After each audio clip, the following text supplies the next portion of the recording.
ஒரு ராஜா ஊரெல்லாம் சுற்றி பார்த்துட்டு வரலாம்னு ஒரு நாள் புறப்பட்டு போனார். ஒரு இடத்துல தறி நெசவு வேலை ரொம்ப மும்முரமாக நடந்துக்கிட்டு இருந்தது. ஒரு பெரியவர் தறியால் நெசவு வேலை செஞ்சுக்கிட்டு இருந்தார். பக்கத்தில் ஒரு அழகான பொண்ணு உட்காந்து நூலை சுற்றிக்கிட்டு இருக்குது. ராஜா அந்த பெரியவரை பார்த்து யார் இந்த பொண்ணுன்னு விசாரித்தார். ராஜா அப்படி கேட்டதும் அவருக்கு ரொம்ப பெருமையாக போயிட்டுது. ஏன்னா உட்காந்துருந்தது அவரோட மகள். அரசே, இது என்னுடைய மகள். இவ வேகமாக நூல் திரிக்கக்கூடியவள். வைக்கோலை எடுத்து இவ திரிச்சா கூட அது எல்லாம் பவுனிழையாக வெளியில் வரும் அப்படின்னு ஒரு ராசி இவளுக்கு அப்படின்னு ரொம்ப பெருமையாக ராஜா கிட்ட சொன்னார்.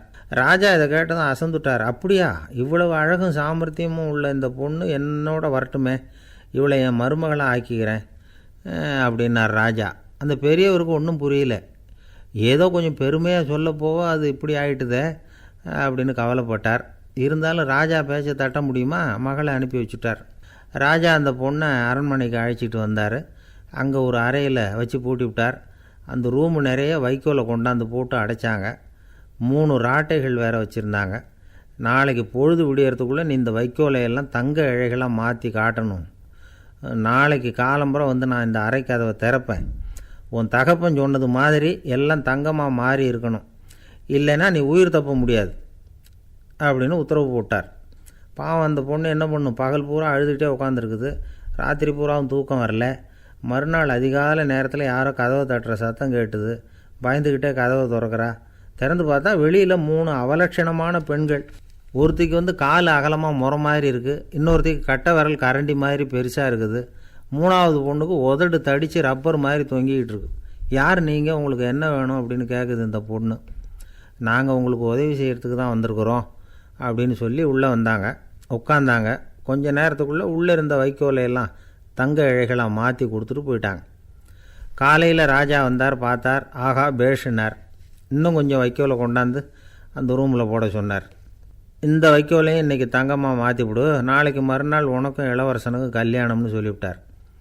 இன்றைக்கி ராத்திரி அந்த 3 பொண்ணுங்களும் வந்தாங்க. வைக்கோலை பொண்ணு இழைகளாக மாற்றினாங்க. புறப்பட்டாங்க. இந்த பொண்ணு அவங்க காலில் விழுந்து வணங்கினா.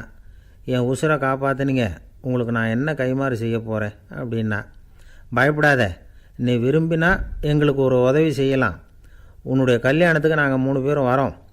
நீ எங்களை வந்து வரவேற்று ராஜாக்கிட்டேயும் இளவரசர்கிட்டையும் நாங்கள் வந்து உன்னோட பெரியப்பா பொண்ணுங்கன்னு சொல்லி அறிமுகப்படுத்தி வை, நாங்கள் விருந்து சாப்பிட்டுட்டு போயிடுறோம் அப்படின்னாங்க. ரொம்பவும் சந்தோஷமாக சரின்னு ஒத்துக்கிட்டா. கல்யாண நாள் வந்தது. கல்யாணம் ரொம்ப கோலாகலமாக நடந்துக்கிட்டு இருக்கு. எல்லா தேசத்து ராஜா ராணிகளும் வந்துக்கிட்டு இருக்கிறாங்க. அந்த 3 அவலட்சணமான பொண்ணுங்களும் வந்து சேர்ந்தாங்க.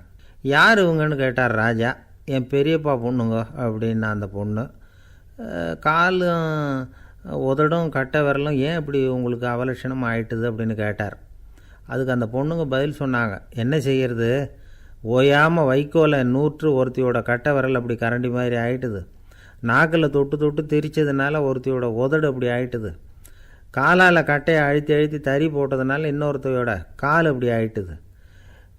உங்கள் மருமகளாக வந்திருக்கிற இந்த பொண்ணு அந்த 3ஐயுமே செய்ய தெரிஞ்சவ தான். என்ன ஆக போதோ இன்னும் கொஞ்ச நாளில் அப்படின்னாங்க. அவ்வளவுதான். ராஜா பயந்துட்டார். அம்மா, இன்னையிலேருந்து நீ இளவரசனின் மனைவி. நீ எப்பவும் அழகாக இருக்கணும். அதனால் நீ இனிமேல் வைக்கோலை திரிக்கவே கூடாது அப்படின்னு உத்தரவு போட்டார். அவளை இக்கட்டான சூழ்நிலையிலேருந்து காப்பாற்றின அந்த 3 பொண்ணுங்களும் சந்தோஷமாக திரும்பி போயிட்டாங்களாம்.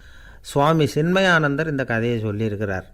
தன்னலம் மறந்து சுயலாபத்தை வந்து தியாகம் செய்கிறது வைக்கோல்லேருந்து தங்க இழையை நூக்கிறது மாதிரி அப்படிங்கிறார் அவர்.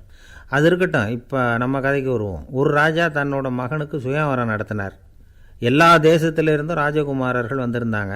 ராஜகுமாரியை கல்யாணம் பண்ணிக்கலாம்ங்கிற ஆசையில் சுயம்பர மண்டபத்திலேருந்து எல்லா ராஜகுமாரர்களும் அலறி அடிச்சுக்கிட்டு வெளியில் ஓடி வந்துக்கிட்டு இருக்கிறாங்களாம்.